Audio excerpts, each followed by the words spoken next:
I'd like to call the council meeting to order for Monday, July 18th, 2005. We'll first start off with roll call. Arbogast. Here. Garnos. Here. Gisselbeck. Here. Heller is absent. Mr. Johnson. Here. Meisenheimer. Here. Solberg. Walder. Here. Wilson. Here. And York. Here. Thank you. We'll have the Pledge of Allegiance.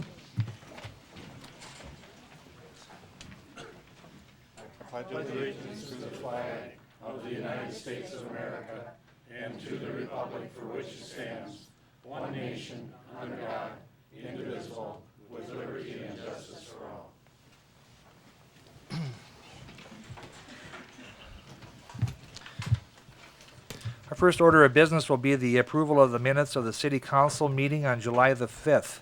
May I have a motion, please? Motion.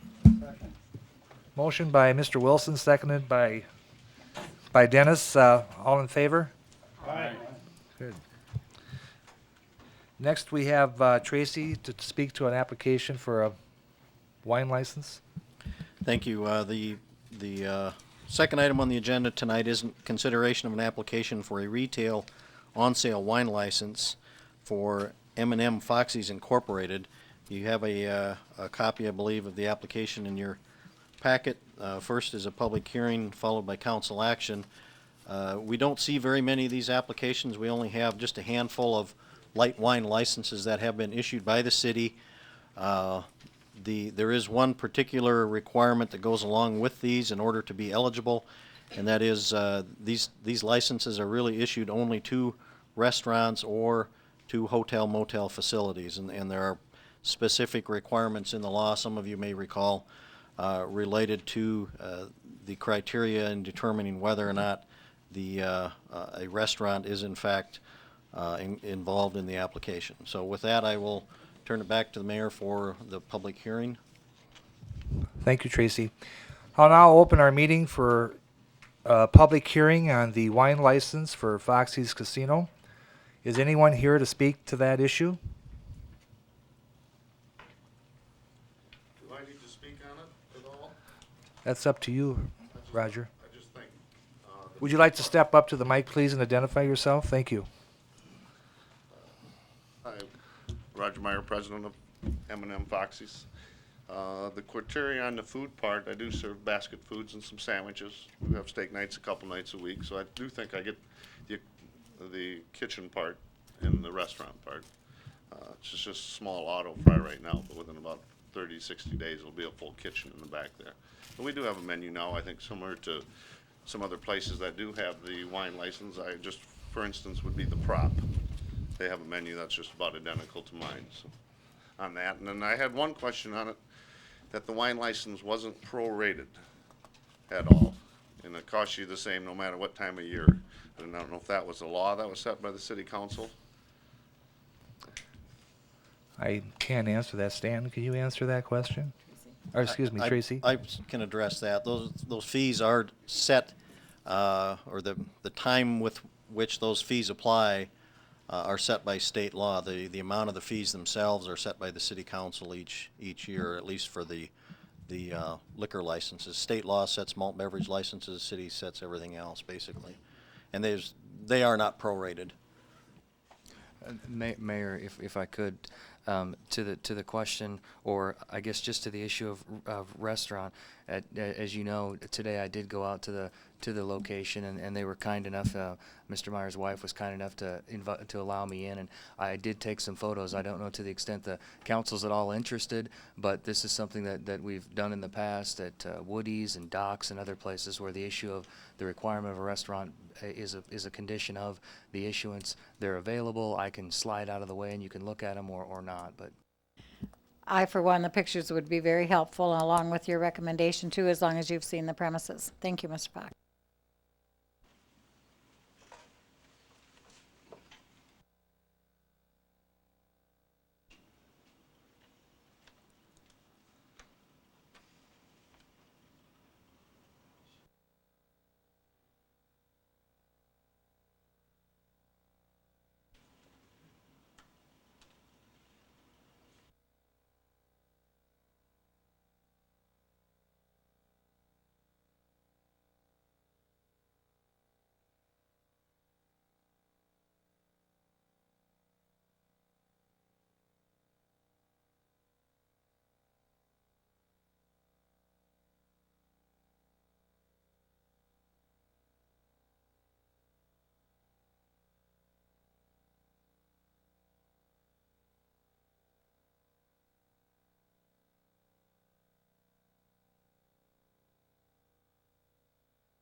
think that's all of them. And as Mr. Meyer indicated, my visit was just that. I saw microwave. I believe it was a toaster oven, and there was some things that looked like, as he said, could prepare basket food and things like that. Certainly, none of the items appeared to be permanently affixed to the premise that were capable of cooking, but that's what I saw when I was there. Mrs. Meyer did indicate that they had plans to make some improvements. They had ordered a hood, but the pitch of the roof was such that the one they ordered couldn't be installed and things like that. So it appears that they have the intention of doing that, but it appeared, as I saw it today, with the appliances that were capable for cooking being readily removable, and I know that was an issue that the council considered in applications past.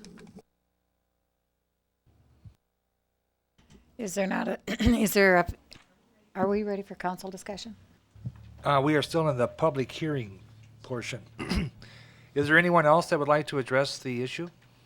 Your Honor, I have a question. Does it meet the seating requirements? Mr. Garnis, I did do a rough count of seating, and they can easily hold more than 50 people in that location. Are there any requirements that have not been met under the ordinance?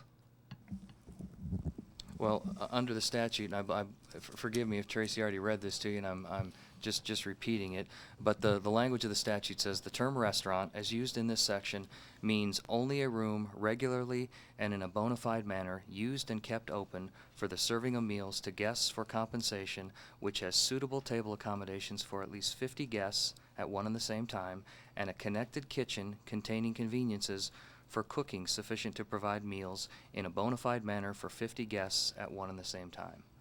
So I guess based on the photos, it's up to this council to decide whether or not the term restaurant has been met. Thank you, Stan.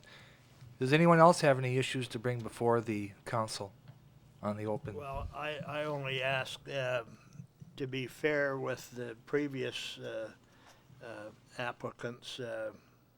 Does this meet the requirements as we have acted on previously?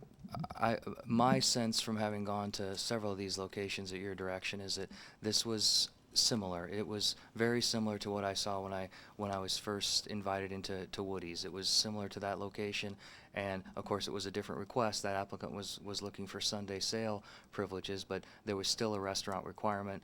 My recollection is that the council found that it didn't meet the requirement of restaurant under the statute, and the definitions are very, very similar. So again, Gordon, I know I'm not being directly responsive, but the short answer to your question is this is similar to one that you've acted on before and you didn't find that it met the requirement.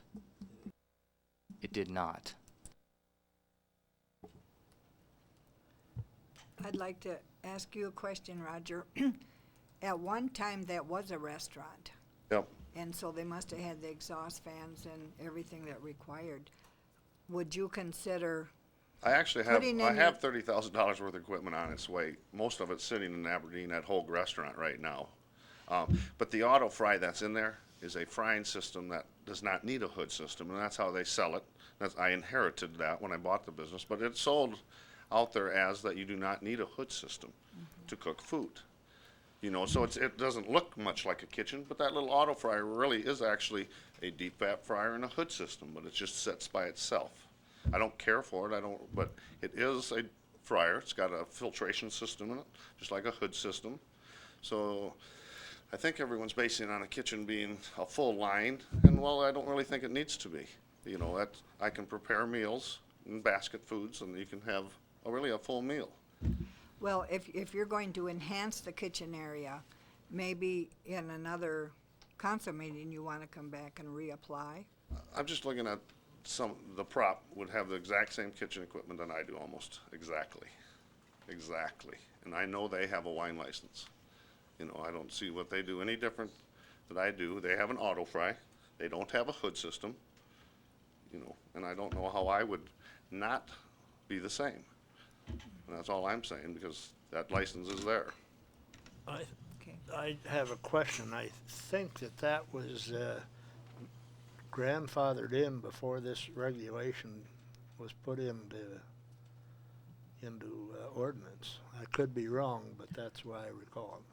I guess I'm not really sure when the requirements went into state law relative to the restaurant. I do know that the Prop has had a wine license for many years. I don't know how long, but it's been quite a few years. I don't think that one would probably be as applicable as the Woody's one that we did deny on the same premise. The Prop, like you said, that one's been there for many, many years, so I don't think that would apply to our new way of doing it as much as the one that we denied before. I don't know, when will you have your new equipment in? It should be within about 6 weeks. Oh, I think almost all of it's sitting at Hogue right now. I think we're waiting for the hood system, and then they're gonna send it all to me. In the picture there, if you saw in the kitchen, there was a brand new 3-hole sink on that. If everyone would feel better, I can wait 6 weeks and come back. But equipment's ordered, and I think I do have similar to equipment that some of the licenses have right now. Saturday night, we cook steaks, serve 30, 40 steaks. If that isn't a restaurant. what do you cook those on? I Do you cook have a them on grill? an outside door grill Oh, outside. on that. I served them in my business. If that isn't a restaurant, I don't know what accounts for it. I think everyone knows if I tell you I have a kitchen going to be completely installed, I've been in the business long enough. But Did we ultimately give Woody's license? I believe Woody's was a seating capacity issue, Yeah, I okay. thought. Well, that was part of it. And Tracy could correct me, but I don't think they ever got Sunday privileges. I don't think they ever came back and requested it again. With the addition of the 30, then there wouldn't be a problem with the additional equipment that he's ordering, when what you saw? And I know I'm putting you on the spot, but I mean, I'm just asking now, if that equipment was installed, would we be having this discussion? And again, Mr. Wilson, to that point, I'll try to answer the question just maybe by dodging it, by reading the language of the statute that says. You don't have to read it again. Maybe that was. It maybe says, that was and a connected kitchen containing conveniences for cooking sufficient to provide meals in a bona fide manner for 50 guests at one and the same time. And a connected kitchen containing conveniences for cooking sufficient to provide meals in a bona fide manner for 50 guests at one and the same time.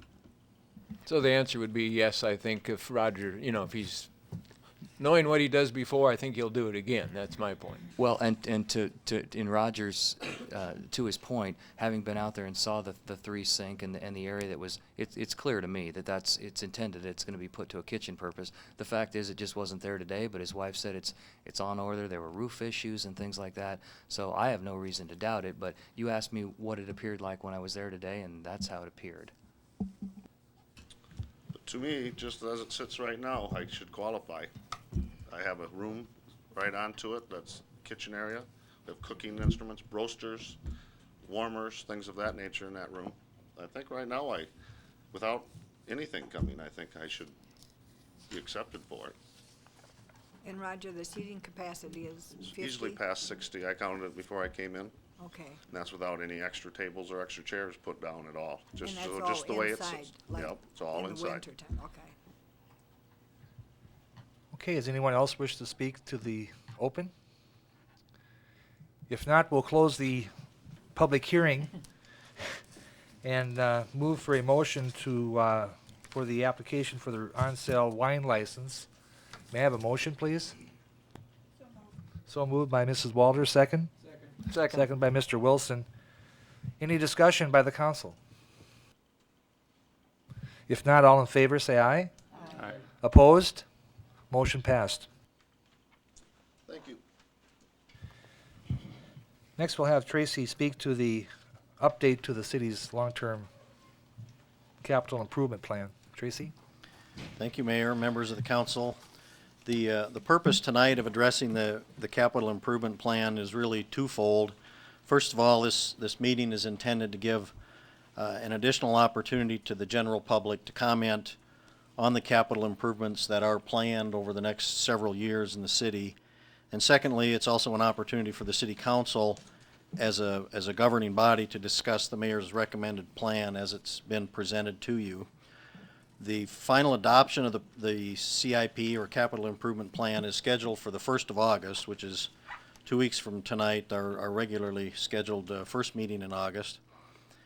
Amendments to the plan as it's been recommended that the council believe are appropriate can certainly be considered and voted upon tonight. That's entirely up to you folks, but there is no intention of approving the final plan until August 1st. The process that brings us to this point where we are tonight with the CIP began actually in mid-May, and since that time the department heads and I have spent a considerable amount of time sifting through all the many details that comprise the CIP, and in addition our new mayor spent much, if not most, of the first week in office meeting with me and with department heads and reviewing requests that had been submitted by the department heads. So there's been a considerable amount of time by a lot of folks put into preparing the plan as it is presented tonight. The capital planning process, of course, is only one part of the city's overall budgeting process. While consideration and analysis of other financial needs of the city other than capital are yet to be completed, based upon the best information that I have today, I believe that the plan as recommended is financially sound and is achievable. As in years past, year one, or in this case 2006, of the long-term plan is intended to become the capital portion of next year's city budget. And in most years that process works fairly smoothly, where the capital improvement plan is approved. The first year that then in later August is adopted as the capital portion of the city's overall budget. However, until the overall budget picture does become clearer, I think toward the end of next month, the potential changes to this 2006 capital budget and the CIP will remain. I guess there's always a chance that we'll have to take a step back if it turns out that once we've considered all of our budget issues that we may have to make some changes. At this point, I don't anticipate that, however. Now, each of you has received both a summary and detailed information about the plan. I did email that out to you last week. If you don't have copies with you or don't have it on your laptop in front of you, I do have additional hard copies as well. Very briefly, the 4-year plan anticipates total costs of about $42.5 million. That's about $2.2 million less than the 4-year plan that was adopted last year. Of course, we're always dropping 1 year and adding another year on the end of it. So that's will always be in a evolving fashion. This $42.5 million also includes items funded with state and federal grant dollars, as well as other funding sources that come from outside the city coffers.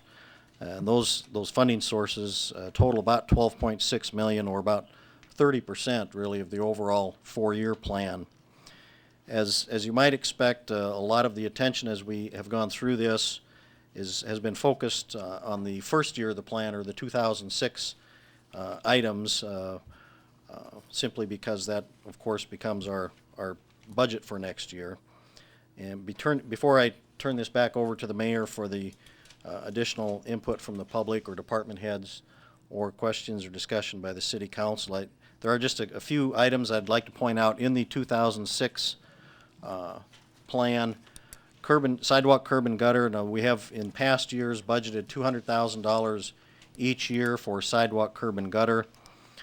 This year, and you will see in each year of the 4-year plan, that's been reduced to $100,000 to be used for sidewalk, curb, and sidewalk on city property, as well as installation or replacement of curb and gutter. In addition, in each year of the plan, we've budgeted or allowed for $150,000 for land acquisition. In past years, or at least in recent years, we've allowed $250,000, so that amount has been reduced by $100,000. The first year of the plan also includes a $100,000 allocation for a needs assessment or a study of the future needs for a public safety / city administration building. Last year, you might recall that the council allocated $300,000 to that effort. I think that was kind of in the midst of a debate, kind of a number that was pulled out of the air. It doesn't appear that effort will move forward this year, at least it hasn't to this point. That amount has been reduced from 300 to 100,000. Just based on my experience, I think 100,000 is should be more than adequate to conduct an assessment of what the future needs are for our public safety departments as well as the city administration. There's an additional item that I'd like to point out to you in the first year for the senior citizens building. There was a kind of a project, at least the research for a project that was initiated under Mayor Barger to renovate the restrooms in the senior citizens building, and that item has been provided for in here. It's a $56,000 item for that particular project. There's also a significant storm sewer project that has moved to the first year that relates to the southwest area of Watertown, particularly around the event center. I think a lot of you have been involved in discussions about that in the recent past, particularly to those on Public Works. There's a project for the breach repair of the River Weir, $216,000 item, and again, I think some of you on Public Works are familiar with that. The two largest projects in the plan for next year, one of course being the library expansion and renovation project, and the second for almost $7.2 million is an airport runway / taxiway improvement project. So those are kind of some of the highlights that I wanted to point out in next year's part of the plan. And I guess with that, Mayor, I'll turn it back to you for additional public input, if there is any, or questions, as well as discussion among the council members. Thank you, Tracy. Is there anyone in the public that wishes to address the Capital Improvement Fund? Yes, Mrs. Crumwoody? Whatever's easiest for you. Whatever's easiest for you.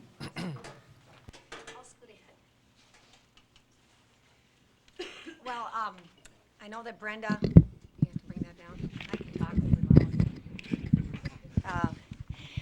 I didn't know I was going to be speaking, but here I am.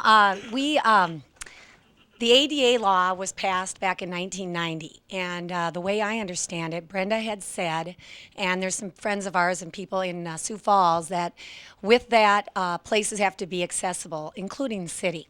And people have done a lot in the last years, but City Hall is not really an accessible place for people in wheelchairs or with special needs. And there was so much money or something is what I'd heard that was allocated toward the new City Hall or something to make things accessible. And even if we can't do it in 1 year, that these funds are allocated every year, and in like 5-6 years we have a goal that it will be accessible. And that's how a lot of places have become accessible in that manner. But the way I understand it, Tracy, is that the monies were taken, or there was 300,000 and now it's 100,000. Is that the monies that they're looking at? But I know that the library fund was taken into consideration and whatnot, but I just don't want our little accessibility thing to be put under the rug and say, well, it'll happen. Because, now the monies that they were saving for the past years is kind of gone toward the library or wherever they're going. Is that kind of the gist of it? Yes and no. There haven't been any dollars specifically set aside for physical renovations of City Hall in the past.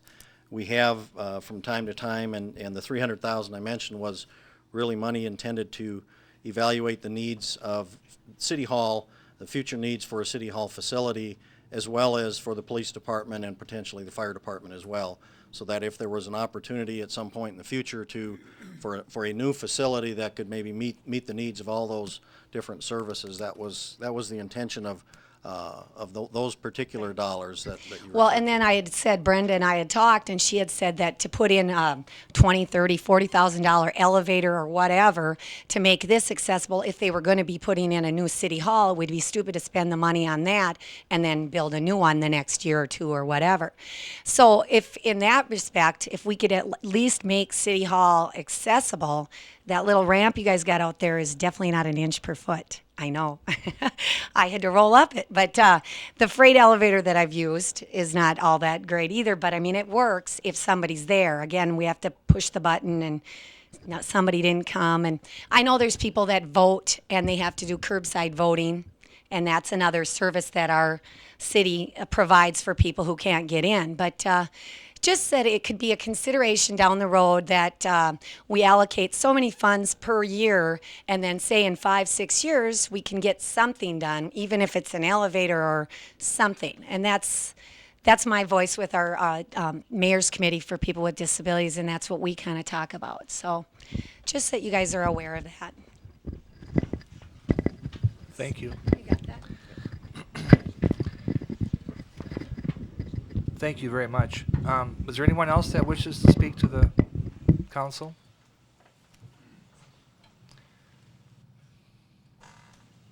Okay.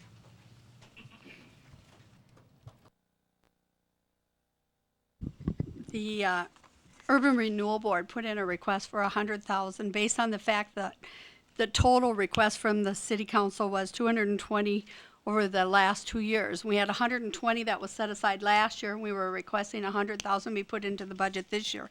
It's my understanding that it's been cut by 50,000. And I guess I would like you to reconsider the fact that we've cut this. This would be for phase 3, of which phase 3 would undertake 6 blocks of Broadway, Maple, and Second, and it would tie them into the look that we have achieved on Kemp Avenue. And as the expenses sit, we are still going to come up $52,000 short that we'll have to look for grant money or whatever for. If the budget tonight is cut by another 50, that'd be 102. And I really think that that'd be hard for us to be able to come up with.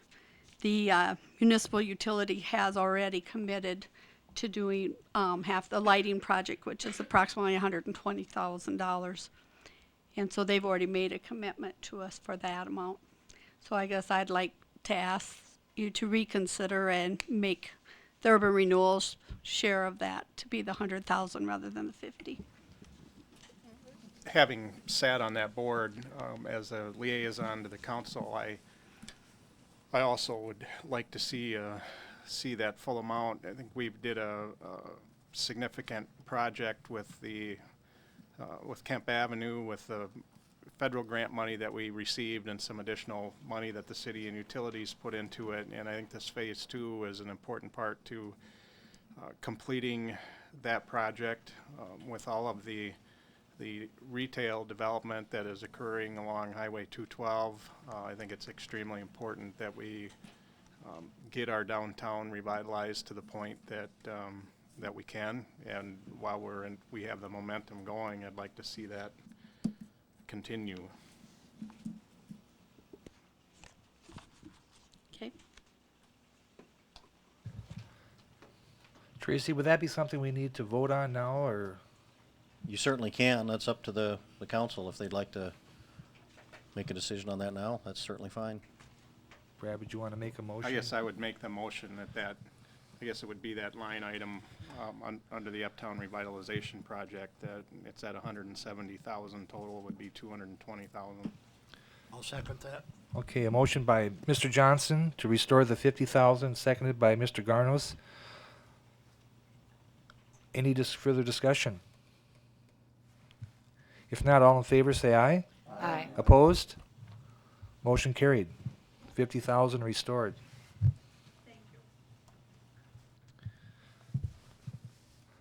That's how easy it is. Anyone else wish to discuss the capital improvement fund? Mayor Fox and City Council, I'm Karen Witt, Director of the Convention and Visitors Bureau. I'm here tonight to talk to a little bit about carrying the process of Vision 2015, which is the people's vision. The sporting facility part was the part that I was the chairperson for, and I'm not sure if this is capital improvement because it is long-term, because there's different steps that we have planned for this. But I guess what we're looking for is some money for the feasibility study and the needs of the city. We met several times and we're not sure of just what that determination should be. In the previous, we have used CSL, which is Convention Sports and Leisure out of Minneapolis, for the event center, and we have had very good success with them. And he has given me a quote for $15,000 to do the needs assessments of what Watertown needs. And I do have a copy of that proposal as well, but just to highlight a few things of what those things would, they would determine the local market conditions and demographics, the comparable and competitive facility analysis, and then target interviewers for what events that we could get in Watertown by having additional sporting facilities as we need. So I'm not sure if this is where this should be or if it should be in the general fund, but the chamber has agreed to give a portion of that, the Chamber of Commerce, and so I'm coming for the city, whether it be general fund or capital improvement, if we could help fund that project, just to determine the type of facility that's needed for the sporting facilities. So the expense is $15,000? Yes, it is total. And you've gotten how much from the chamber? They just said a portion. I think we're probably looking at a third of that. I see. I'd sat in on a couple of the meetings and with the school district was involved, and I would think that this would be a joint effort between the chamber, the city, and the school district. My question would be, though, listening to what that proposal is that, does that give us enough information to really go to the next step? Because it seems like we already know there are other events out there, but the question would be beyond that is, all right, assuming that we get marketing or additional events coming in, where likely would we start to look for other locations? That doesn't get into any of that, though, does it? No, it doesn't. But with visiting with John Kotz, who was the owner of the company, and he guessed the event center, he was right on target, and those things are happening. He felt that this would be the first step. There may be more steps, or he would be very honest with and say, you don't have any need for me for additional facilities. You have everything that you need. So I think, we could go for more things if we want, but it's just going to cost more. But doing this in pieces, I feel that we'll have the idea to go forward or not to go forward at all. I do have a copy of that proposal with me, and I'd love to leave it with you so that you can see in detail of what he is looking. So, How long, excuse me, how long will this study take? I'm not sure very long. I think it would be maybe 2-3 months, I see. he indicated. So, and he's, because he has already done this Watertown and kind of knows the area and knows the city, I think it's much easier with going with them. So if you would like a copy, I'd like to leave a copy of that proposal with you. Sure, that's fine. Is it something that the school board has discussed in their budgeting process? I have talked, Dr. Meyer was in all of the meetings that we had. They are very interested. They're just struggling right now because of the McKinley project with maybe putting money in for a study. But perhaps they know they have needs as well. And so I think this first maybe phase is they're a little hesitant to join in. But certainly down the road if that's needed, and they'll be a part of however they can do it. But Having also been part of the vision projects, I want to just reiterate what Karen says. We're interested in bringing people into our town. We just allocated more money to make our uptown look better. It doesn't make much sense to have it look better if we don't have anybody here looking at it. And we all know that South Dakota is a very sports-oriented communities. And we just, if you've paid attention to KELOLAND News in the last couple of weeks, you see how many dollars they generated over a soccer tournament that was in town. Now, I know we'll never get big enough for a national soccer tournament, but we can certainly provide facilities for something more than what we're getting now. I think the study is a good first step. First, we have to know where everything is landing before we know what to do, rather than just start putting pieces together. So I would encourage the council to vote for. I think it should be in thirds, though. I think the school district definitely has an interest in this, too. If it's $15,000, I think $5,000 would be the motion from this council. I also have a grant in for the Watertown Community Foundation as well. Thank So you. they are taking a look Okay. at it as well. It's just that Mitchell, is not moving forward, and, we need to be competitive. And some of the cities have moved on. Aberdeen's moved on, Brookings moved on. Watertown cannot be left behind. We've already lost a third of the state volleyball tournaments that we're doing. We're losing some independent basketball tournaments because we can't get them scheduled in our facilities. Some of our gyms are too small for 9th, 10th grade tournaments. We've got volleyball tournaments that would come to town that are like club tournaments, but we can't get them scheduled. We've lost district tournaments to Brookings because we can't get them scheduled in the arena. So, we don't know what we need. And the committee themselves, do we need another big arena? We don't know. Do we need a gym like maybe Yankton put up recently that's very, very adaptable to many, many things? Those are the things we don't know, and we're not experts in that and don't claim to be, but we would like someone to say this is maybe what your city could afford, could use to be competitive. So, any other questions? I had one comment. Oh, sorry. That's okay. No, I just had one comment to make. At the last government affairs meeting, Dr. Meyer did mention that if he could add 20,000 square feet to the middle school for gymnasium space, that he would. So there is definitely a need on the school side of it as well for the, so they have been very involved in that. So I just wanted to make that comment. You asked about the school and what their needs were, so I wanted to put that in.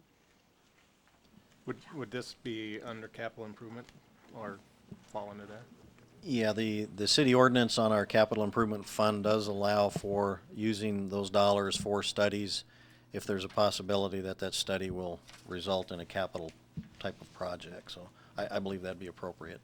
Are we in a position to make a motion regarding this and without knowing how much money this? What? Did you move that? Not yet, I haven't. Okay, also move. 5,000. And I'll second that. Okay, we have a motion for 5,000 to fund the events, or what's the name of the study? The facility study for The sporting facilities. events. Okay, for the facility study for the sporting events, seconded by Mrs. York. All in favor? Aye. Opposed? Motion carried. Thank you. I'll pass these out.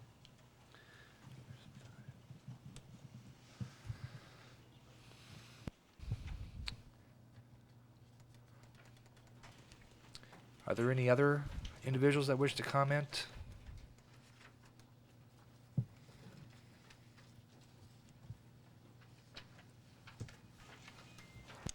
My name is Loretta Monens, and I'm a representative of the Derby Downs Renovation Committee. And knowing that we have we're also a part of the Vision 2015 presentation that we had in April. Knowing that we have some new officials, I could read the presentation again for your benefit. Derby Downs is a beautiful setting, and Watertown is very fortunate to have this facility. The usage has increased greatly over the past 25 years. However, very little improvements have been made since 1976. In the early 1980s, Derby Downs was one of the best in the state. However, after several complaints from contestants and exhibitors in the last few years regarding safety for the youth, we feel we must have a plan for improvements in the near future. Did you know that Derby Downs hosts 2 regional youth 2- and 3-day rodeos, which include high school and 4-H youth, with nearly 700 youth contestants from the entire state of South Dakota? This does not include the spectators.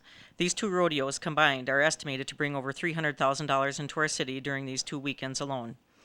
We also host 4 annual horse shows coming from anywhere from 50 to 200 miles. We have local youth that have opportunity to use the facility for weekly 4-H horse practices. We have 4 team cattle sorting events that include 50 to 70 contestants per event.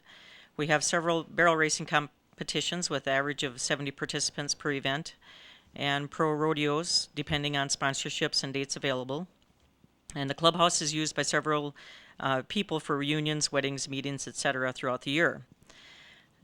And our committee would like to propose the following in 3 phases. Our first phase includes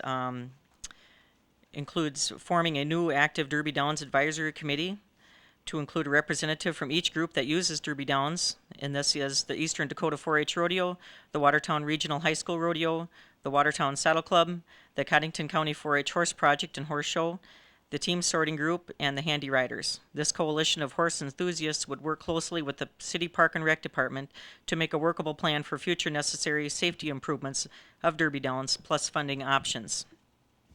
Improvements necessary to provide an adequate, competitive, and safe facility includes widening the current arena to contain 2 working arenas, renovate the existing arena dirt that includes leveling, doming, and adding sand, adding 2 new announcing stands, adding new fencing, including a return alley, purchase of appropriate tillage equipment, and the purchase of 6 new bucking chutes. Phase 2 includes the construction of a bathroom/shower house, and to prepare and install electrical hookups for horse trailers with living quarters or general camping usage. Phase 3 would include clubhouse remodeling and or based on the need of construction of a new one with additional bathrooms. In summary, Derby Downs is in danger of losing events because surrounding communities have made significant improvements to their rodeo facilities to entice horse-related events. By working through these phases, this would allow Watertown's facility to be one of the finest on the eastern side of the state. The facility could also then accommodate more than one event at a time. This will increase city sales tax revenue as well as to the businesses. These are very necessary for the economic impact for Watertown. It offers a great place to have family activities and ensures the ground and facilities are safe for the youth and other competitors.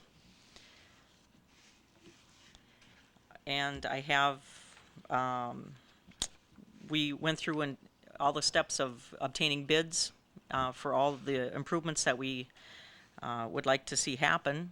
And I think maybe a lot of you have that. If there's someone that needs a copy of it, I can certainly supply it to you. But you need. I have a couple questions before you take off.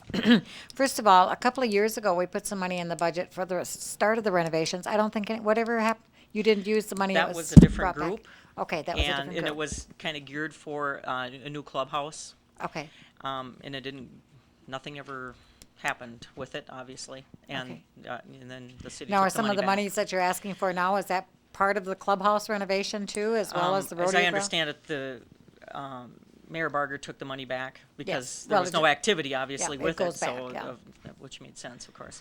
And- However, we do have the Watertown Foundation has granted us $17,665 toward our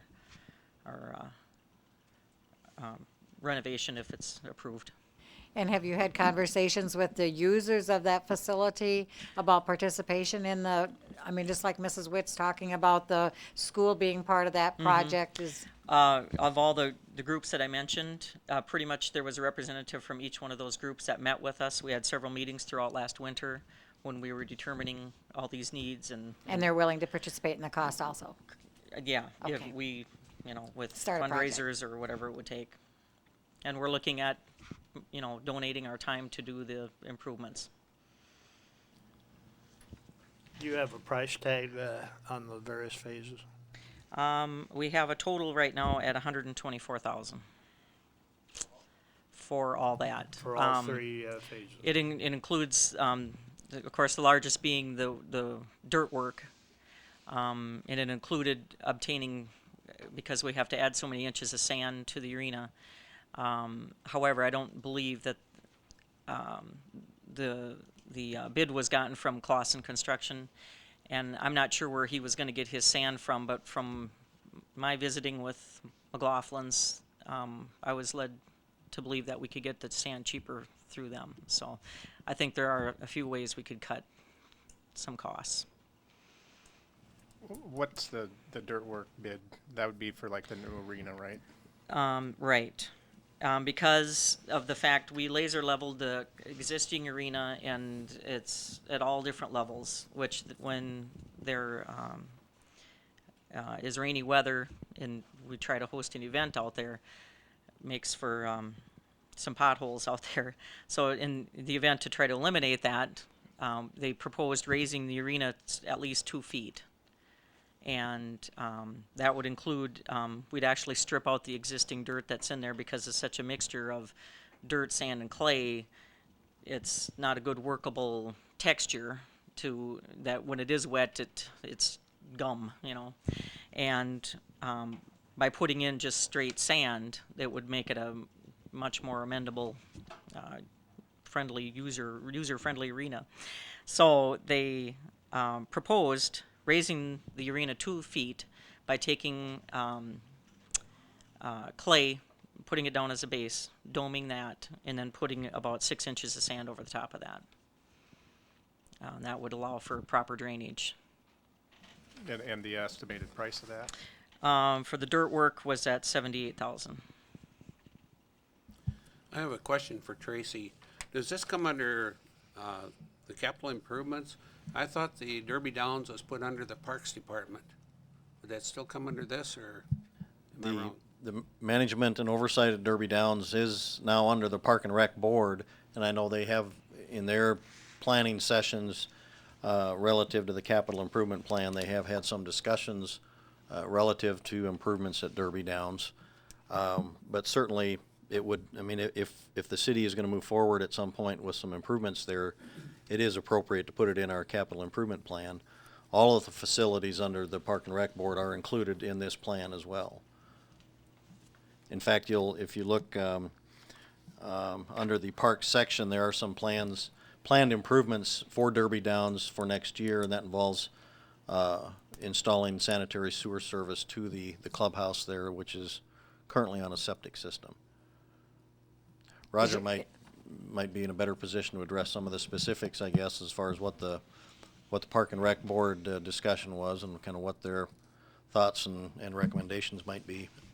Were you aware of that, of the dollars that were put into the capital improvement project, into the capital improvement plan Or for Derby Downs?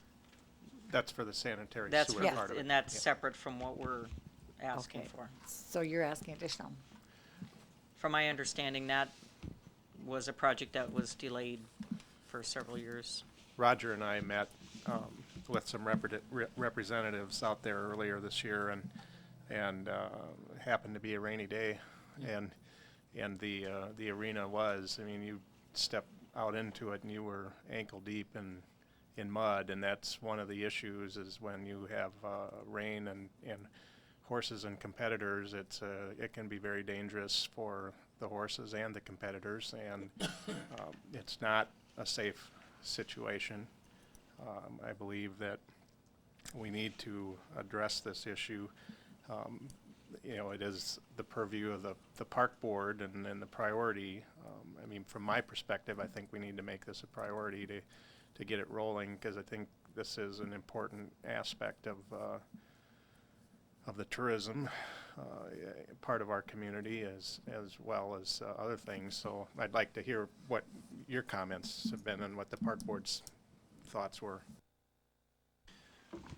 The park board begins its budget process with a public input like this, and we notify all the various associations that may have an interest in requesting projects, and one of them was the Derby Downs group because of the Vision 2015. When we were given the facility, shortly after we were notified that the sewer system did not meet city code. And so we came to Public Works and asked if this was a contingency related thing or something that we should bring back at budget time. And we were told bring it back at budget time. So that's why the request for $55,000 is in our budget request for the sewer system, because we felt that was top priority. Obviously, if we have a facility that doesn't meet our own codes, we feel we need to bring that up to code. The discussion about the improvements identified in the Vision 2015, there were really 3 phases. Obviously, the arena rebuilding and improvement. Second was a bath house or shower house restroom facility. And third phase was the clubhouse, either renovation or replacement. Phase 1 was estimated at $125,000 by the group that looked into it. Our board felt that to come to you with both a $55,000 request and a $125,000 request might be a little much. The one discussion that we had was alternative funding sources to make improvements at Derby Downs beyond the private dollars that might be donated by these groups. There's a substantial, in our opinion, land base out there that's surplus. And the discussion from our board was, you know, could we determine that a portion of it was surplus, and the sale of that surplus property, the proceeds be used to make improvements for the facility. As you're aware, the airport recently turned over Derby Downs, so it's not a part of the airport property. It's not under the same FAA restrictions that it was before. So our suggestion to you as a council is that, you know, to make these kinds of major improvements, look at some new funding sources other than tax dollars, and in our opinion, that might be the sale of some surplus property out there that wouldn't negatively affect the operation of Derby Downs, but yet create some revenue that might allow us to make improvements that are suggested. Roger, what surplus property are you speaking of? Well, Derby Down consists of about 80 acres of property, the biggest portion of which is pasture, and the only time it's used is by the stock for the rodeos twice a year. And so we're just saying that there's an awful lot of property out there that may have some potential for development, not the city developing it, but some developer, and that if that land could be sold, that would be a new revenue source that could use to be used for improving the facility. Are you talking about property east of the arena? Correct. It'd be north of the Herzog addition. I mean, hillside property. I'm not a, not a realtor or a developer, but it just seems to me that that has some potential. We have not looked into the infrastructure that might be necessary to develop it. Again, I don't think the city wants to be in a position of developing it, but certainly if the land is surplus and not needed for the facility, it might become a revenue source that would allow us to make some improvements. It'd be primarily that land that fronts on the Golf Course Road, coming around the bend there, be the most likely for residential development. So again, that, we just want it. We don't feel, we feel it's a good project. We just didn't know whether we dare come to you with a request of $125,000 along with the $55,000 sewer request in the first year that we've had an opportunity to ask you for budgetary monies for it. So we thought we'd bring you out of the box thinking on some revenue sources that might allow you to consider it. Well, considering the cost and everything, would it be advisable to divide those 3 phases into 5 or something like that? And stretch the project over more years so the annual cost would not be so high? But you'd have, the major cost is the arena, and the dirt work would all have to be done at one point, and that's about $78,000 for that dirt work just to do the arena. That would be the biggest thing, and that would have to be done in one shot. Yeah, phase 1 was $125,000, and that is just the arena part of it. Combination of chutes and gates and floor and all those other entities that are needed to make it a rodeo ground.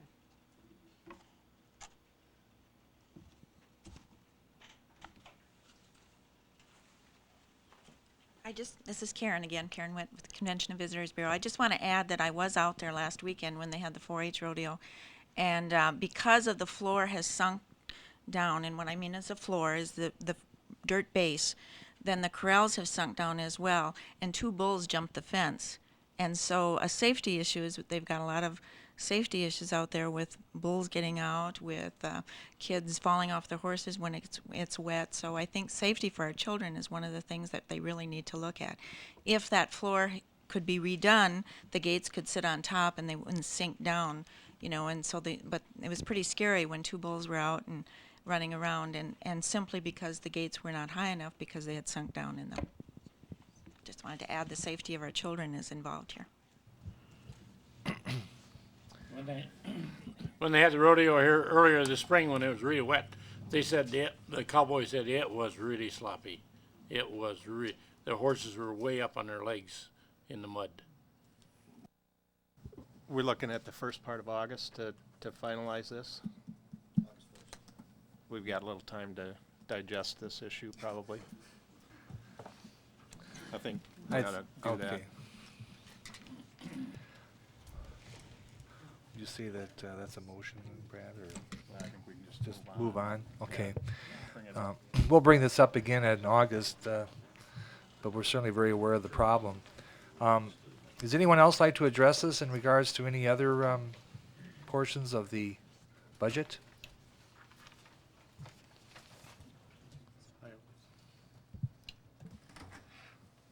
Nobody else has any issues. I had just one thing, and I brought this up before. I think we need to spend a little money on the facade of City Hall out here, the upper part of the building, the sandstone that's up there. If you are in the parking lot over at County Fair and look across at City Hall, it really looks bad.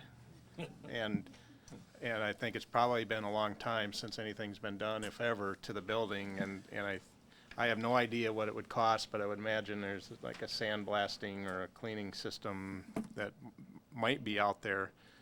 But for purposes of getting that looked at, I'd make a motion to put like $25,000 in the budget to see if we can do that issue. I don't know if that might be too much. It might not be enough. I don't know. I'll second that. Okay, we have a motion by Brad to allocate $25,000 for what? Basically, it would be for improving the facade of the building. The upper part of the City Hall would be the reason to do that. Okay, that's the motion, and then we have a second by Mrs. Arbogast. All in favor? Aye. Opposed? Good, we'll repair our building.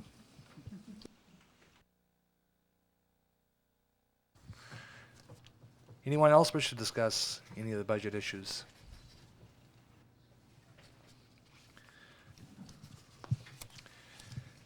Any city council members?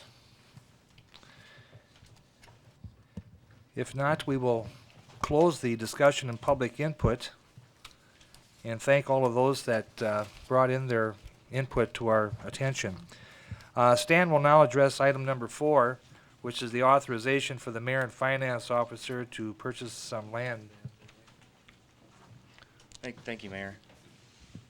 Dave's going to show you an aerial photo that's going to depict the land that we're going to talk about. But as the council knows, for many years, the land located just south of the airport fence along 4th Avenue has been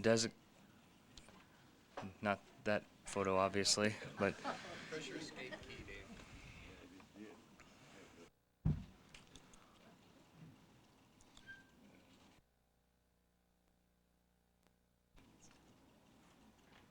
there we go.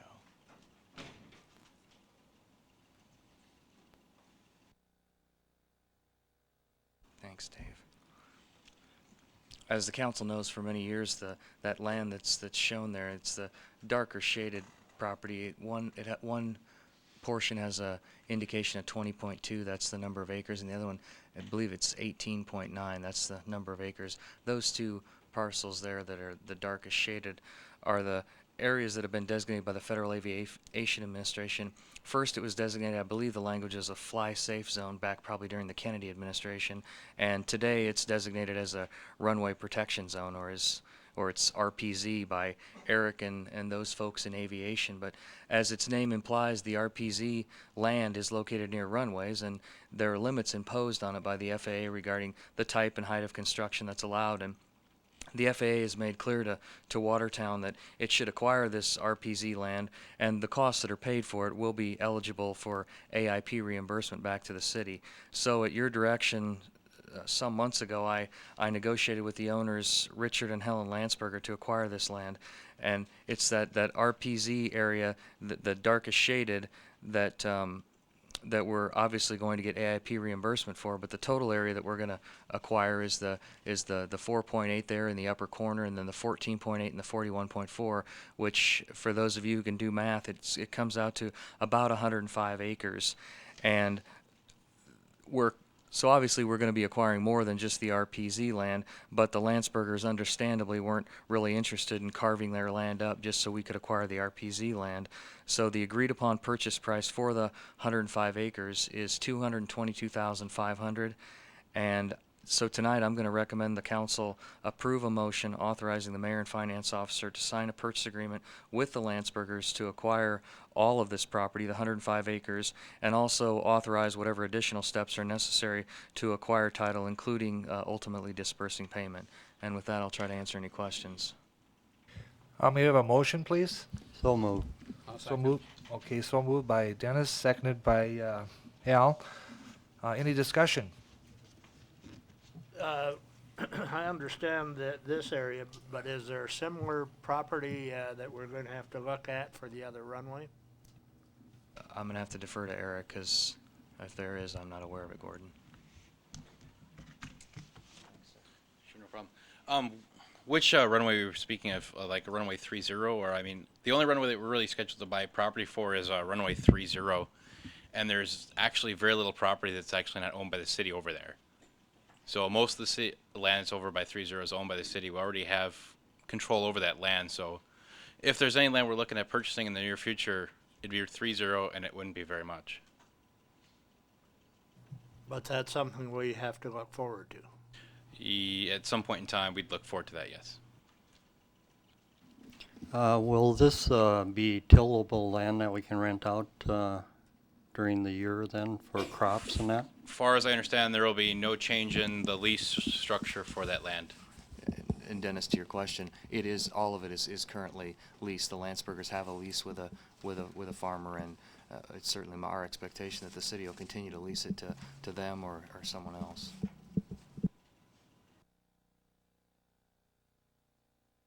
Any further discussion?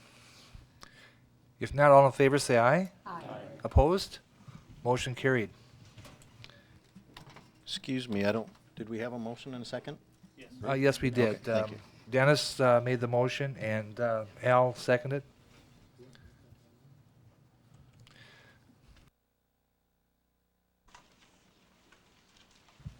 Let's see. Mr. Berger, you'll speak to us on the safety sewer tapping fee.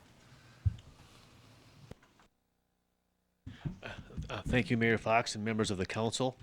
The sewer tapping fee and minimum excavation standard policy has been drafted to ensure that the public sewers are tapped by the city staff per the existing ordinance, that the appropriate fee is collected, and that minimum excavation standards are adhered to for protection of the city staff. Local contractors were mailed a copy of this about 7 weeks ago and invited to comment. And although no comments were received, the staff subsequently amended the original draft to allow for the tapping fee to be collected after a tap is made. The existing ordinance, 17010413, calls for the tapping fee to be paid at the time that an excavation permit is issued. However, in some cases, it's just not known until after the excavation takes place whether or not there's going to need to be a tap installed. So with this change, then, the sewer collection staff will initiate the tapping fee invoice once a tap has actually been installed. And I should point out, I believe some of the copies in your packets might have been mailed out before that final change.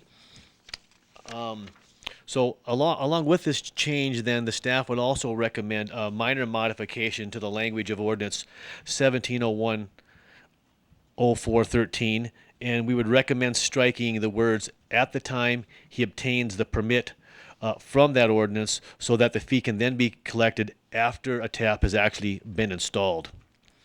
I should also point out that this tapping fee is nothing new. The existing ordinance has always stated that the city shall make the tap to the public sewer and that the owner shall pay the current fee. What the policy does is establish that the current fee is paid for a sewer tap and that it's paid to the finance department once the sewer collection division makes the tap, and it also sets then these minimum excavation standards. The minimum excavation standards are necessary to ensure that the tap is sufficient to facilitate the tapping procedure and to provide a safe workspace for the city employee. These excavation standards are derived from the minimum OSHA standards that the contractors would already be complying with. So I would request a motion to adopt this policy, and also would like to move forward with amending Ordinance 17010413 to strike the words "at the time he obtains the permit." And this does come before you with the recommendation of the July 12th Public Works Committee. So moved. So moved by Mr. Giselbeck, seconded. I'll second it. Seconded by Mrs. York. Any further discussion? So we'll be dealing with the ordinance change later, right? Right. Okay. Any other discussion? If not, all in favor say aye. Aye. Opposed? Motion carried. Thank you.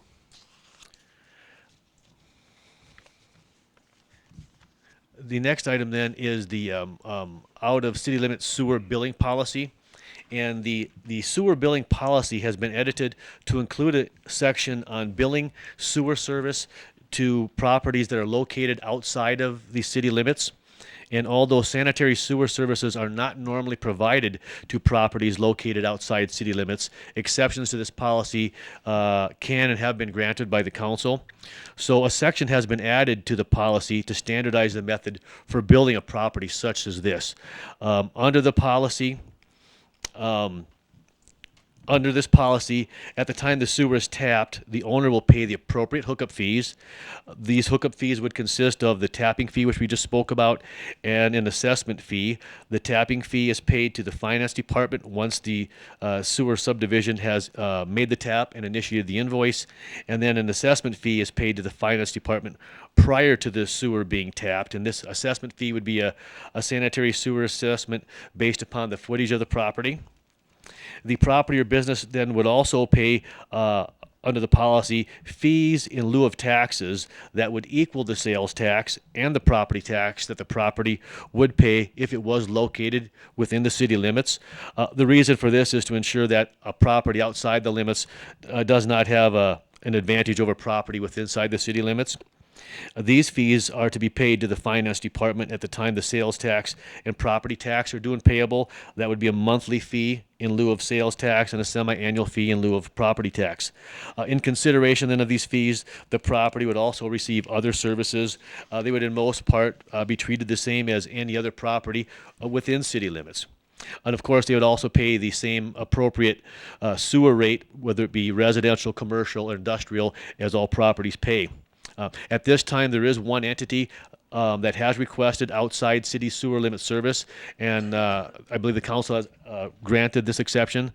So I guess that wraps it up. It does. This also comes with the approval of the July 12th Public Works Committee. Okay, so we have a motion, please. So move. So moved by Mr. Meisenheimer, seconded. Seconded by Mr. Giselbeck. Any further discussion? If not, all in favor say aye. Aye. Opposed? Motion carried. Thank you.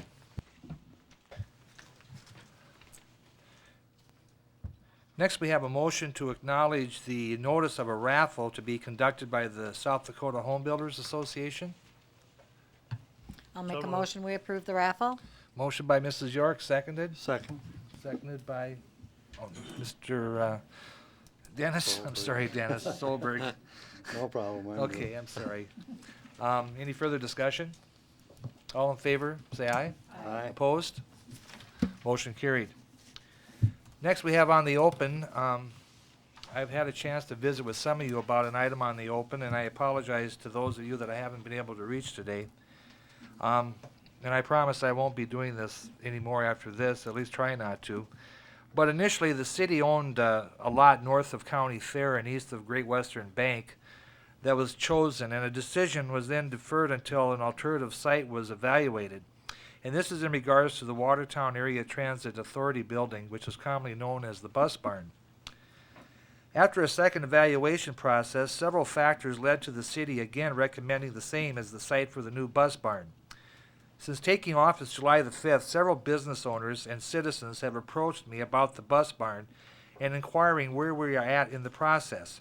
As most of the council knows, the building has been let out for bids. Bids have been opened, and the state is set to award a construction bid by the end of this month. Given that, I recognize my timing this evening isn't the best. However, I feel compelled to raise the issue of the Bus Barn location this evening and will now briefly explain why. Before I go any further, I want to publicly express my support for the valuable public service provided on a daily basis by the Watertown Area Transit Authority. It's a vital part of the essential services provided within our community. And as long as I'm your mayor, it will enjoy my support. As many of you know, the site chosen for the bus barn has an appraised value of approximately $250,000 and is located in the heart of the Uptown Commercial District. I recognize the lot's value helped the city satisfy its required fund match for the project, but I do not accept that a transit facility represents the highest and best use for the land. Once construction is complete, the opportunity for property tax revenue to be generated from this lot will be lost for many years. So tonight, I wanted to take what might be our last opportunity to prevent that from happening. During the previous alternative site review, I know that the property located on the east side of 3rd Street West was looked at. That site was ultimately rejected, and among the reasons given was the owner's lack of interest in discussing a possible sale to the city at that time. Since taking office, I have visited with the owner about a possible sale, and tonight, after business hours, I requested the city engineer and the city attorney accompany me to the site to visit with the owner and discuss his willingness to convey a 50,000 square foot lot. I'm pleased to report that during that meeting, the owner, Jerome Hyder, indicated he's willing to try and make a deal. I realize time is short, and we don't have enough time to get the land appraised, which is why I'm pleased that Mr. Hyder agreed to use the current assessed valuation of his land as a negotiating starting point. If between now and July 26th, Public Works Committee meeting, we've gotten nowhere, at least we will have been able to say that we tried. Tonight, I'm asking this council to approve a motion authorizing the city attorney to negotiate with Jerome Hyder to acquire a 50,000 square foot parcel of land for a proposed bus barn facility, and to report on those negotiations at the July 26th Public Works Commission meeting. If, after the Public Works Committee meeting, we're in a position where we need to communicate with the state, we can make that decision at that time. And I thank you for your consideration. Mayor Fox, because of a family connection, I'd like to ask to recluse myself. My connection is with Mr. Hyder. Thank you, Alderman York. Your Honor, I too have been approached by a number of people asking us to reconsider a different site. Therefore, I will move the motion as you mentioned. Okay, we have a motion. Is there a second? I support it. Mr. Giselbeck seconded. Any further discussion? Yes. First, Don Walder from the Transit Authority is here, and I think we need to know the ramifications. Good of evening, this. Mayor Fox, City Council. I'm going to skip a lot of the things. I'm just a little bit surprised that this should be resurfaced again. When we went through this, it's been passed twice previously, and it's been it's been delayed. Now this will be the third time. I'd like to point out why this site was picked. When you pick a site to put a bus facility, not a barn, a facility, we just don't drive up and down the streets and avenue and say, gee, we want that place. It's not that easy. We have criteria that's got to be met by the DOT and the federal government to obtain a grant. Some of that criteria is this: the DOT centrally located. Yes, the Hyder property is centrally located. Good access. The access is not really the best, but it's not bad. Snow removal, we don't know.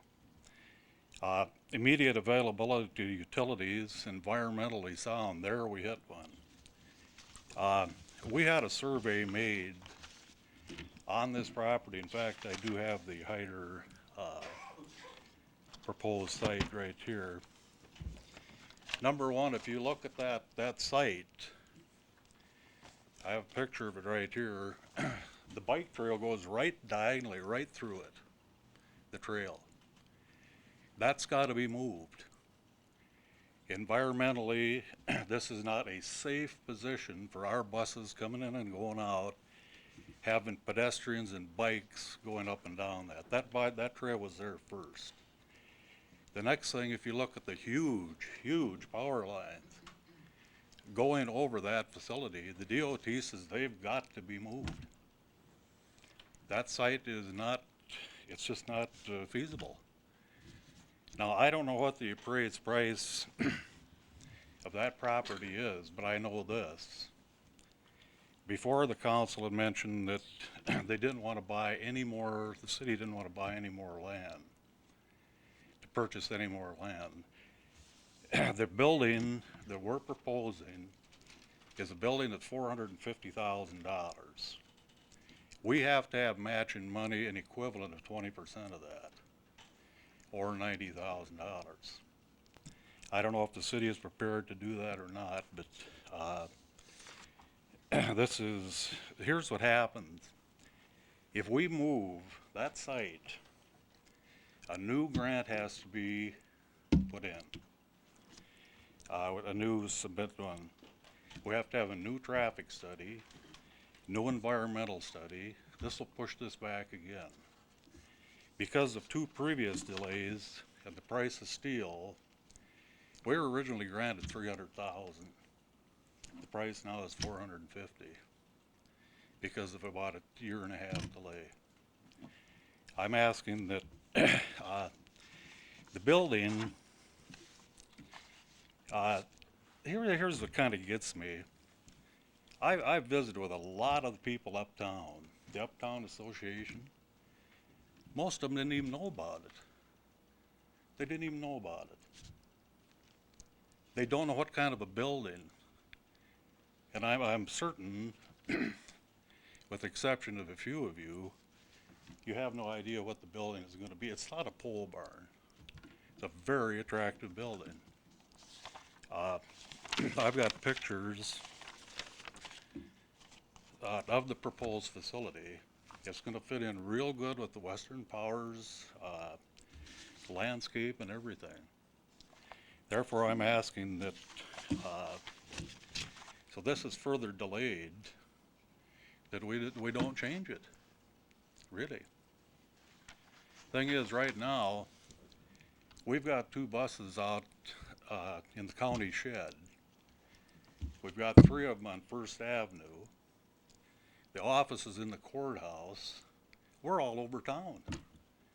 And it's hard to run a business that way. So I'd ask your consideration to leave it as is. And I'll answer any questions that anybody has. I just have a few general comments. We've been down this road twice, and we were aware of the sites. We looked at a large variety of sites. And I think at this late stage of the game, I don't think it's a reasonable request, frankly. I don't know what the assessed value is, but certainly the appraised value is probably higher than the assessed value is, and I don't have a problem with the location where we're going, and I'm not sure if there are any restrictions on that land that we got in exchange. Can we turn around and sell it that we got from our trade with WAPA, or I mean with And Brad, I think I can speak fairly intelligently. I participated in all the negotiations that led to us acquiring that land. I am not aware of any restrictions on the city's ability to convey any or all or part of that land that we obtained. Well, we certainly wouldn't sell the whole corner because we need it for parking for City Hall. I mean, we don't have parking for our building unless we're infringing on county fare. So it's not like we're going to turn around and sell that corner and realize a huge profit off of it. I can't support at this point. You know, we've gone so far, and it's where have you been? Is my question, and I just think it's not reasonable to consider it at this point. Thank you. Is there any other questions that anybody has? On that building, where were you proposing to put it? Towards the north side, the east? Right, towards the north side. It's got to be set off the street according to, what is it, 35 or 55 feet, Herb? It's got to be 50 feet off the property line, so 50 feet off of First Avenue north to the north. The plan we had was to locate the building so it'd be as far north and as far east on the site as it could be and still grant access. We're leaving 40 feet of clearance on this side of the fence just so the buses can have an adequate turning radius to get into the eastern end of the building, and then they would exit out onto Maple. Do you have a picture of it with you? It's a real small one. It's one that we had on the, We got good eyesight. I mean, can you put it on the overhead and blow it up? I've got a large one. Put it on the overhead and put it on the screen so everybody could take a look at it?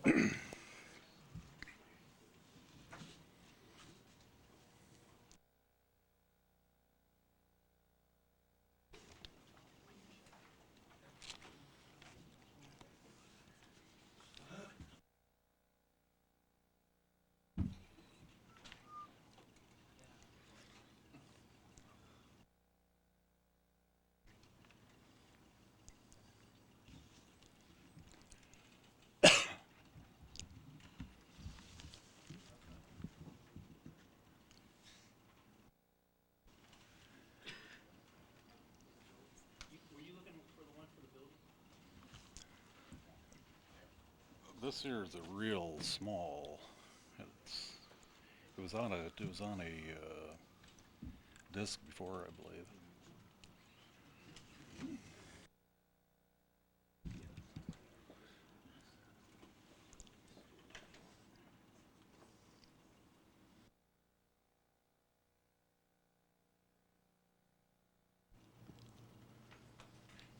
That's probably not going to help us. I mean, the comments that we had always made was that we were going to do everything we could with the landscaping and everything to make this very, very attractive Well, for to that match location. Wapa's there, you know, they've done a real good job, I think.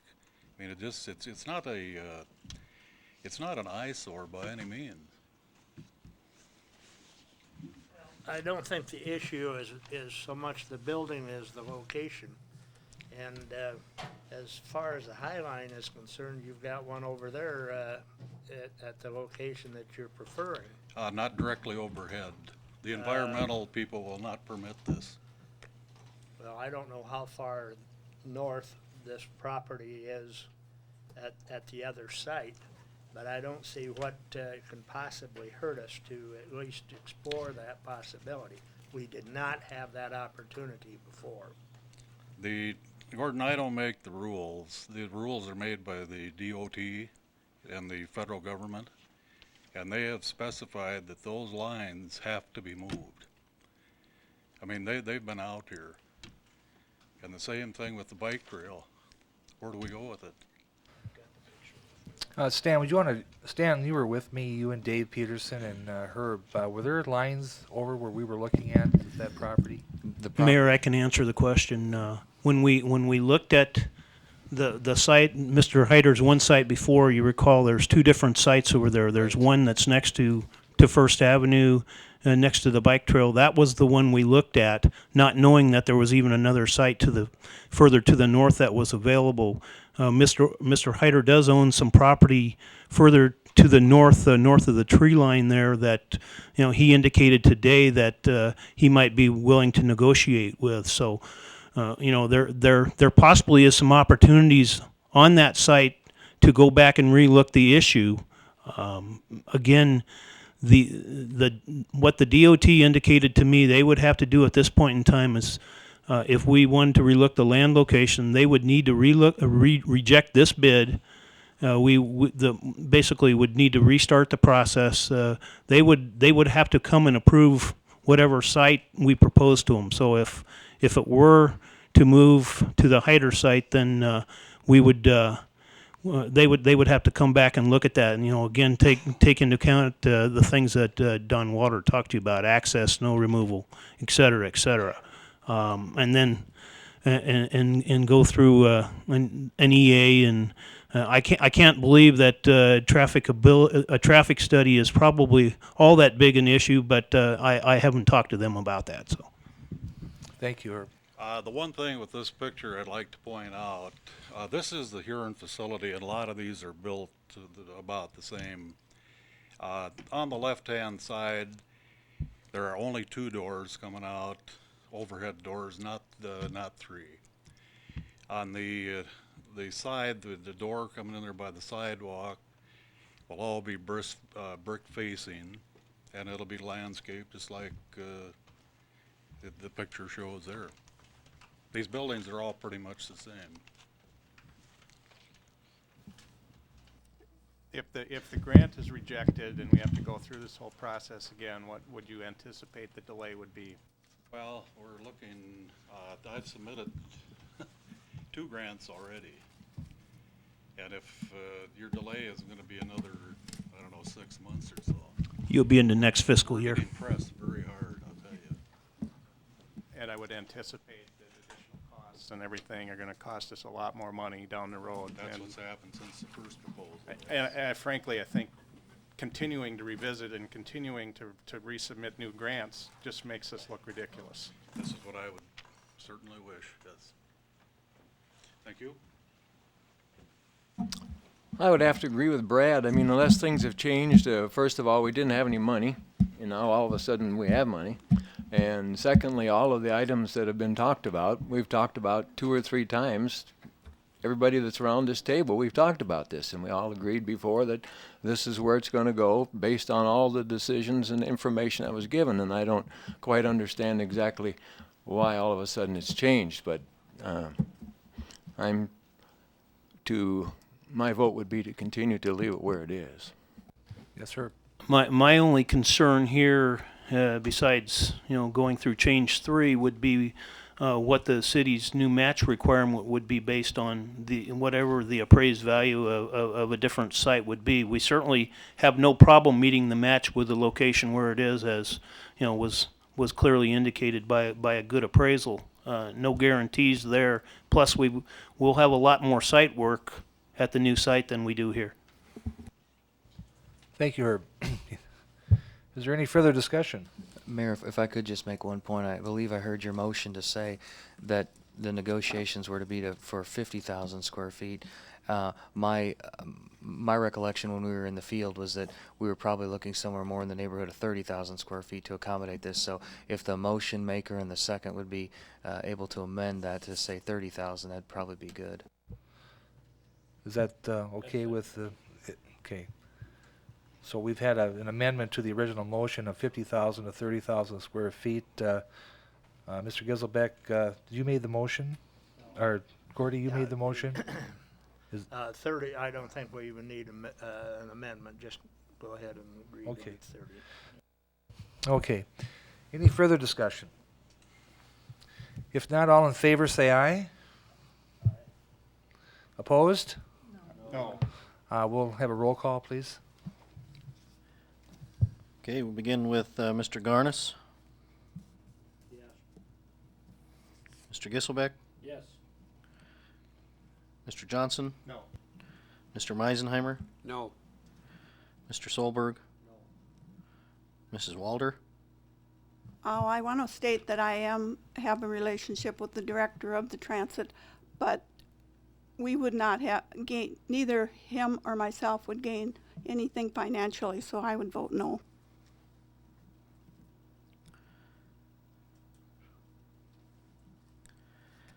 Mr. Wilson, No.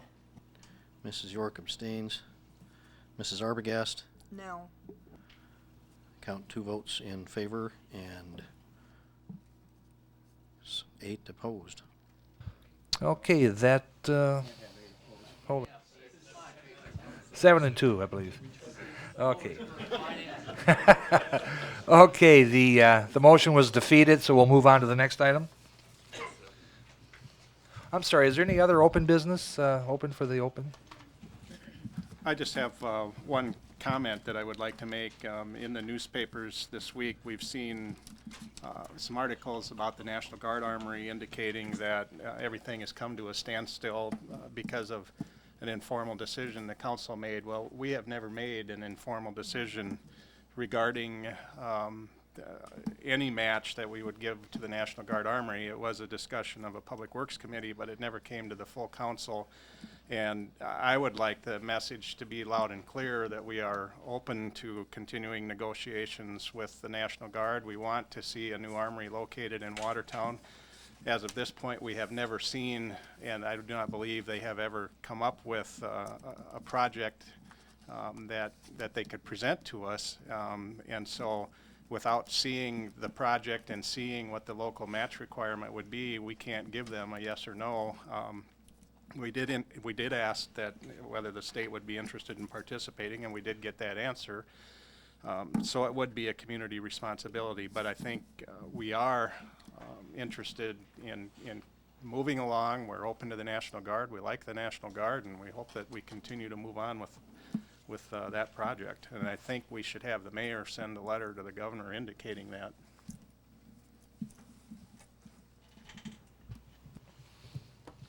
I'd make that motion.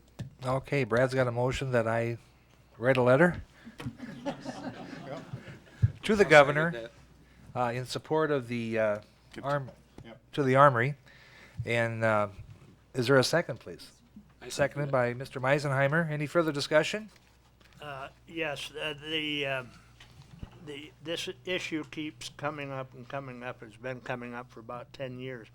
I think at the Finance Committee meeting tomorrow, there will be another presentation made regarding city participation.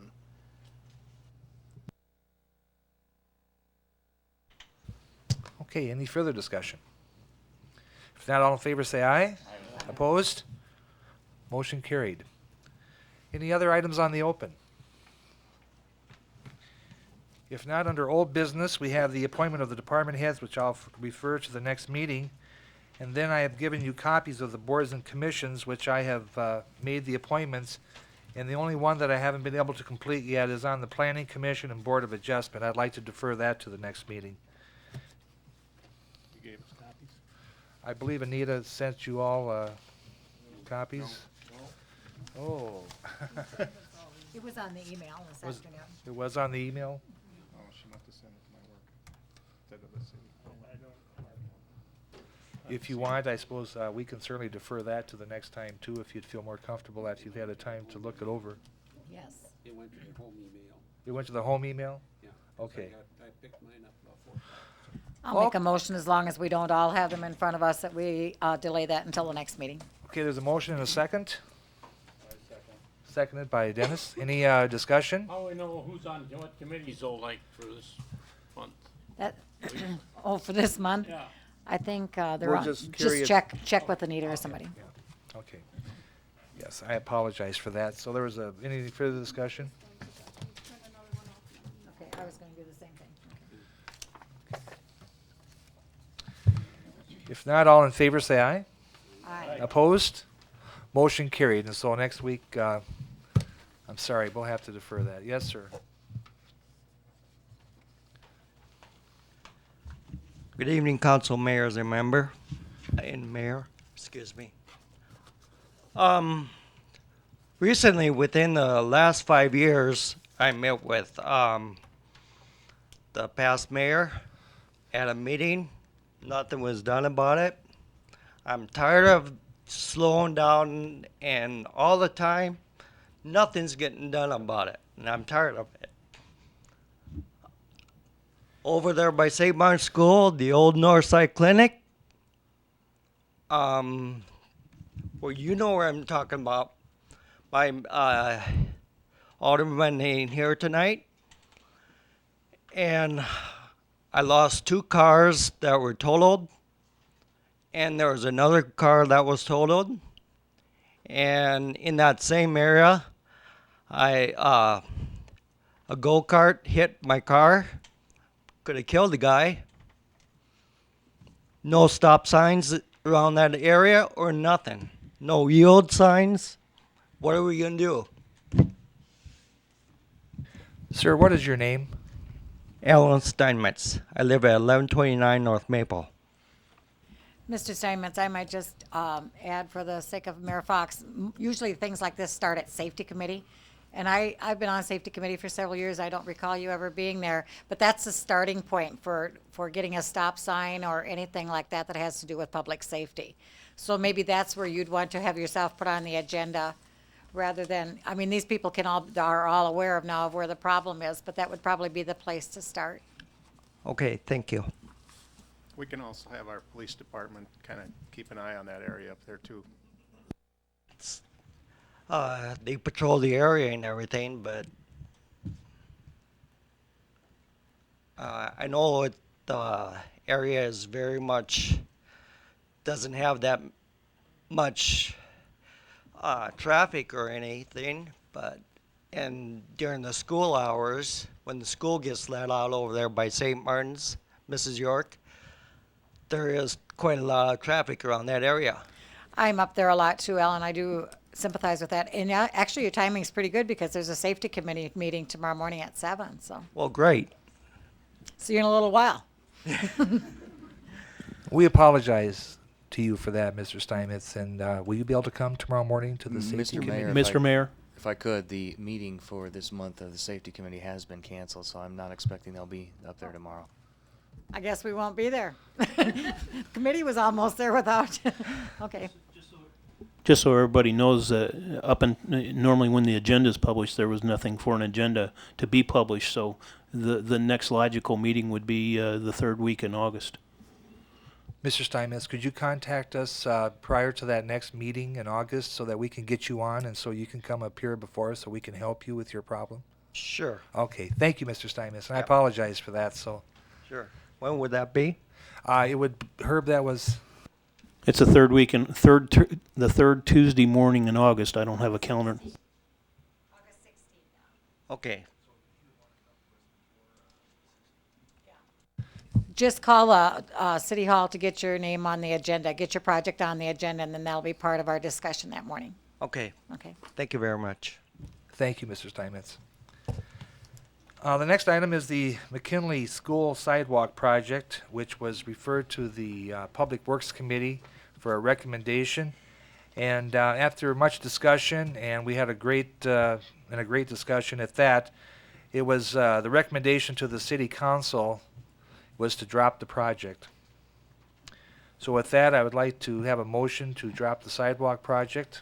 I'll so move, but I must question the advisability of having to return the grant money because of this. We will have trouble in the future, I'd almost bet on it. But I will move that we drop the McKinley School sidewalk issue. I'll second that. Seconded by, there's been a motion by Mr. Garnos to drop the McKinley School Project, sidewalk project, seconded by Mr. Johnson. Any discussion? Why can't we do the alleys and let them go with that? Then we keep the money. They said that's where the kids are walking anyway, so. I just have one comment. My desire was that if we could let the people have the sidewalks that qualified for the grant, that doesn't work because we have to have a city project. It's an all or nothing deal. And I have to say that I really, really want to apologize for the people in that part of town that did apply for the grant. They've been looking forward to getting their sidewalks put in, and now that is not going to happen. But majority rules, and a lot of times it's the vocal majority that we hear the most from, and so that's why Public Works decided that we would make that motion to discontinue that project. So no sidewalks by McKinley. Any further discussion? From Yeah, I would hope though that as a city that we'll never be ashamed that we never put them in. I hope that we never have any kid get killed or anything happen that would make us look that was sure stupid. But I anyway, concur. Anyway, so if everybody doesn't want them, why we can't scoop their sidewalks in wintertime if that's what they got against sidewalks. And we can't maintain them because that's part of the property. But if we wanted to raise the value of their property, but if they didn't want them, we can't force it. Any further discussion? One question for Herb. Is there any way that the state would maybe tweak the 100% so that we could still Trust me, I utilize some tried. of it? You tried? I Okay. tried very hard, and no, there was no way to tweak the 100%. Okay. Well, we had people over there that qualified for 100% funding. Wouldn't cost them a penny, and they still didn't want it, so. That's absolutely true. I talked to a couple of those people that yes, they were approved, but they absolutely want to have a sidewalk through their property, refuse to ever shovel it, and so what's the sense in doing it then? So, all in favor say aye. Opposed? No. Roll call, please.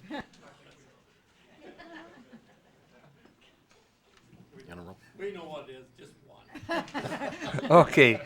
If the council's satisfied, I am too. Tuffy's standing on his principle, and that's good. Any other old business to come before the city council? This is probably old/new, maybe open, I'm not sure what it is. Mayor Fox referred to it a little while ago, but on behalf of the council and the people that are always listening, I would just like to reaffirm a motion that we've made a couple of times on this council.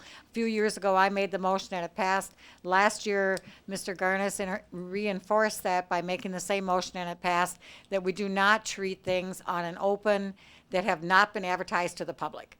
Unless, of course, somebody from the public brings something to us, we always listen to those. But for something just to jump up off an agenda that somebody else has, that's not fair to the people that are listening. Somebody else might have something that they want to add that didn't have that opportunity because it was never advertised. So I would like to once again make the motion that we only treat emergency items only on an open agenda. So moved. Is there a second? Seconded by Mr. Giselbeck. Any further discussion? All in favor say aye. Aye. Opposed? Motion carried. So only if an emergency do we bring things in the open. So next is any more new business? If not, are there any liaison reports? If not, there will be no executive session. And could we have a motion to adjourn, please?